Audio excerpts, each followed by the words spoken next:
jihad is mentioned in the Quran about 41 times. The words mercy, peace, and compassion are mentioned about 355 times. Yes, come in. Come on in, Riaz. Sit down, please. Contrary to popular belief in most Western cultures, Islam is a religion that preaches peace and tolerance. Yes, Patricia.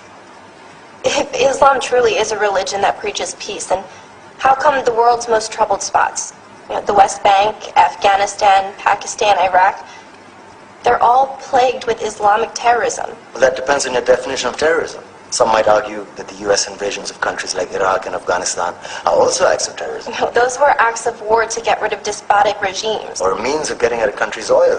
Conspiracy theories. Well, may I? Yes, please. Go ahead, Riaz. Mr. Khan is right. I mean, if we're talking about terrorists, the world's biggest terrorists are the white superpowers. Come on now. No, really, stop and think about it.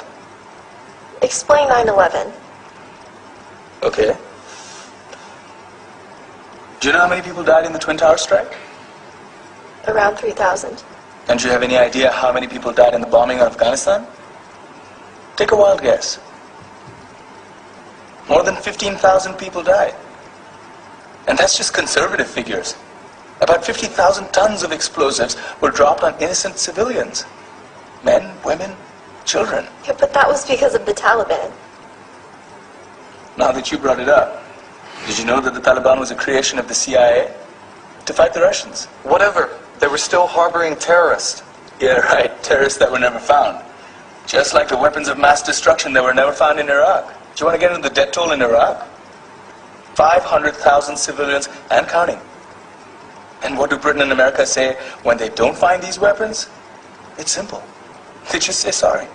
And still refuse to relinquish control of these countries. What are you trying to say? What I'm trying to say is that just because you're American, wear a fancy suit, and call yourself the president, doesn't make you any less of a terrorist.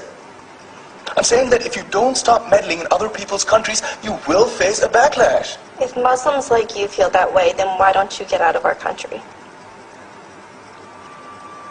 We will. As soon as you promise to leave ours.